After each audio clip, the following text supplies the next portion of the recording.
اعوذ باللہ من الشیطان الرجیم بسم اللہ الرحمن الرحیم السلام علیکم ورحمۃ اللہ وبرکاتہ ونعمتہ ومغفراتہ وجنت الحلالہ ودوزخ الحرامہ۔ ٹرو اسلامک انفو کی طرف سے میں آپ سب لوگوں کو خوش آمدید کہتا ہوں۔ عزیز دوستو، جادو جیسا کہ آپ سب لوگ جانتے ہیں، نبی پاک صلی اللہ علیہ وآلہ وسلم کا فرمان ہے، جادو برحق ہے اور اس کا علاج بھی برحق ہے، اور اللہ پاک نے اس دنیا میں کوئی بھی ایسی بیماری، کوئی ایسی تکلیف یا ایسی پریشانی نازل نہیں کی جس کا علاج قرآن میں نہ ہو۔ بہت سارے لوگوں کو یہ میسیجز آ رہے تھے کہ اونٹ کی ہڈی کے متعلق جادو کا علاج کیسے کیا جائے، یا اونٹ کی ہڈی سے جادو کا علاج کیسے کیا جائے، یا بہت سارے لوگ یہ بھی پوچھ رہے تھے کہ اگر اونٹ کی ہڈی ہم گھر میں رکھ لیں تو اس سے جادو کا علاج کیسے ہوگا۔ تو عزیز دوستو، آج کی خصوصی ویڈیو اسی ٹاپک پہ بنائی گئی ہے۔ یاد رکھیں، اللہ پاک جب آپ صلی اللہ علیہ وآلہ وسلم کو معراج میں اپنے پاس لے کے گئے تو اللہ پاک نے آپ صلی اللہ علیہ وآلہ وسلم کو 3 تحائف دیے، جن میں پہلا تحفہ 5 وقت کی نمازیں جو کہ 50 تھیں، 5 5 5 کرتے۔ ایک اور روایت میں آتا ہے کہ 10 10 10 اور 5 کرتے کم ہوئی۔ دوسرا تحفہ سورہ بقرہ کی آخری آیات، اور تیسرا تحفہ ان تمام لوگوں کے لیے بخشش، ان تمام لوگوں کے لیے جہنم کی آگ سے بخشش جنہوں نے اللہ کے ساتھ کسی اور چیز کو شریک نہیں ٹھہرایا۔ اب بہت سارے لوگ گھر میں سکون کے لیے اونٹ کی ہڈی کو گھر میں رکھنا پسند کرتے ہیں کہ جی ہمارے گھر میں لڑائی جھگڑے نہیں ہوں گے۔ بہت سارے لوگ کاروبار کے لیے اونٹ کی ہڈی رکھتے ہیں کہ جی ہمارے کاروبار میں برکت ہوگی۔ بہت سارے لوگ اونٹ کی ہڈی گھر میں اس لیے رکھتے ہیں کہ ہمارے پہ جو جادو کا اثر ہے وہ ختم ہو جائے گا۔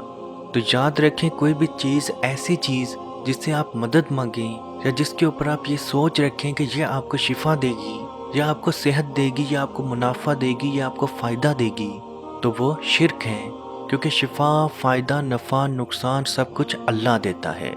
بہت سارے لوگ یہاں تک بھی کہتے ہیں کہ آپ یہ پڑھو آپ کو شفا ملے گی، تو یاد رکھیں اس پڑھنے کی وجہ سے شفا نہیں ملے گی، اس پڑھنے کے بعد اللہ پاک آپ کو شفا دے گا۔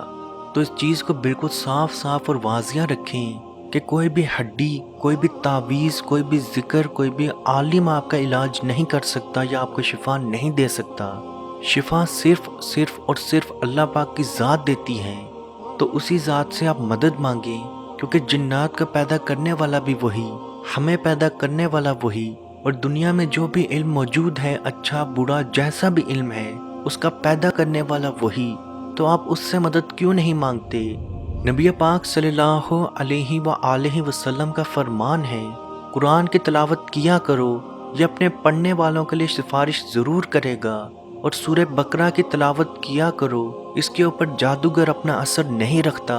اور وہ لوگ جو لگاتار 3 راتوں تک لگاتار سونے سے پہلے سورہ بقرہ کی آخری آیات کی تلاوت کر لیں، ان کے گھر سے، ان کی زندگی سے جنات، شیاطین دور بھاگ جاتے ہیں، اور ان کی پریشانیاں بھی ختم ہو جاتی ہیں۔ ایک اور روایت میں آپ صلی اللہ علیہ وآلہ وسلم نے فرمایا، جو شخص رات سونے سے پہلے سورہ بقرہ کی آخری آیات کی تلاوت کر لے، اس کو تمام پریشانی، مصیبتوں سے بچانے کے لیے وہ آیات کافی ہیں۔ تو عزیز دوستو، اپنی نیت صاف رکھیں کہ جب میں نے اللہ کا کلام پڑھ لیا تو مجھے کوئی تکلیف، کوئی پریشانی نہیں ہو سکتی۔ جادو کا اثر بالکل دیمک کی لکڑی کی طرح ہوتا ہے۔ دیمک اگر آپ اس لکڑی سے نکال بھی دیں تو اس کے اندر جو نقصانات لکڑی میں ہو چکے وہ تو موجود رہیں گے، اس نقصان کو ختم کرنے کے لیے تھوڑا سا ٹائم لگ سکتا ہے۔ اسی طرح آپ کے جسم کے اندر جادو کے ذریعے جنات نے جو کمی پیشی کر دی تھی، اسے ختم ہونے میں تھوڑا سا ٹائم تو لگے گا، لیکن بالکل ہی مایوس ہو جانا کہ یار میں تو علاج کر رہا ہوں، دم کر رہا ہوں، ذکر کر رہا ہوں، اس کے باوجود بھی شفا نہیں مل رہی، تو عزیز دوستو یاد رکھیں، شفا قرآن میں صرف انہی کے لیے ہے جو اس چیز کے اوپر عمل کریں کہ جو مرضی ہو جائے، یہ اللہ کا کلام ہے، یہ شفا ضرور دے گا۔ عزیز دوستو، بہت سارے بہن بھائیوں کی یہ شکایت ہوتی ہے کہ ہماری دعا قبول نہیں ہوتی۔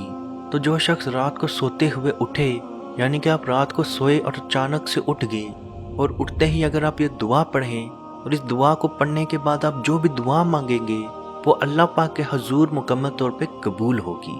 یعنی کہ جیسے ہی آپ کی رات سوتے ہوئے آنکھ کھلے اور آپ یہ دعا پڑھیں، لا الہ الا اللہ وحدہ لا شریک لہ لہ الملک ولہ الحمد وہو علی کل شیء قدیر الحمد للہ وسبحان اللہ ولا الہ الا اللہ واللہ اکبر ولا حول ولا قوۃ الا باللہ، اس کے بعد آپ جو بھی دعا مانگیں گے اللہ پاک کے حضور وہ دعا قبول ہوگی۔ یا اگر آپ اپنے لیے کوئی مغفرت کی دعا مانگیں گے، جیسے اللہم اغفر لی، اے اللہ مجھے بخش دے، تو آپ کی یہ دعا بھی قبول ہوگی۔ عزیز دوستو، اس ویڈیو کو جہاں تک ہو سکے ضرور شیئر کریں، کیونکہ آپ کی وجہ سے اگر کسی کی کوئی پریشانی، کوئی مصیبت، کوئی بیماری دور ہوگی تو اس کا ثواب بھی آپ کو ضرور ملے گا۔ اللہ پاک سے دعا ہے کہ ہم سب کو اپنے حفظ و ایمان میں رکھے اور کشمیر کے بھائیوں پہ خصوصی رحم عطا فرمائے اور ان کو آزادی کی نعمت عطا فرمائے، آمین۔ اللہ حافظ۔ اے مالک، ہمارے اٹھے ہوئے ان گندے ہاتھوں کی طرف نہ دیکھ، مالک اپنا رحم اور اپنا کرم فرما، مقبوضہ کشمیر کے مسلمانوں کو آزادی کی نعمت سے مالا مال فرما۔ اے اللہ، اس حال کے اندر جب کہ ان پر ظلم و ستم ہو رہے ہیں، اس قدر ان پر مصائب اور آلام ہیں، اے مالک و مولا، اس ماہ مقدس کی مقدس گھڑیوں کا صدقہ اے اللہ کشمیر کے مسلمانوں کو آزادی کی نعمت سے مالا مال فرما۔ اے مالک، جو ان پر مصائب اور آلام بارش کی طرح برس رہے ہیں، اے مالک تو اپنا خاص فضل اور اپنا کرم فرما، ان کی اس آزمائش کو، اس امتحان کے اندر ان کو کامیاب فرما، ان کی اس آزمائش کو دور فرما۔ اے مالک و مولا، اپنا کرم فرما، ان کو آزادی کی نعمت سے مالا مال فرما۔ اے مالک، ہم گناہگار سیاکار جو بھی ہیں تیرے محبوب کی امتی ہیں، تجھے تیرے نبی علیہ السلام کا، اس کی محبوبیت کا واسطہ دے کر تجھ سے دعا مانگتے ہیں۔ اے مالک، کشمیر کے مسلمانوں کو آزادی کی نعمت سے مالا مال فرما۔ اے مالک، ملک پاکستان کو استحکام عطا فرما، ملک پاکستان کی سرحدوں کی خیر فرما، ملک پاکستان کی سرحدوں پر پہرا دینے والے نوجوانوں کو الہ العالمین ہمت اور حوصلہ عطا فرما۔ ملک پاکستان اور دنیا کے اندر اسلامی مملکت کے جتنے بھی حکمران ہیں، اے مالک ان کو شرم و حیا عطا فرما۔ اے مالک، ان کو کفار کی آنکھوں میں آنکھیں ڈال کر بات کرنے کا حوصلہ اور ہمت عطا فرما۔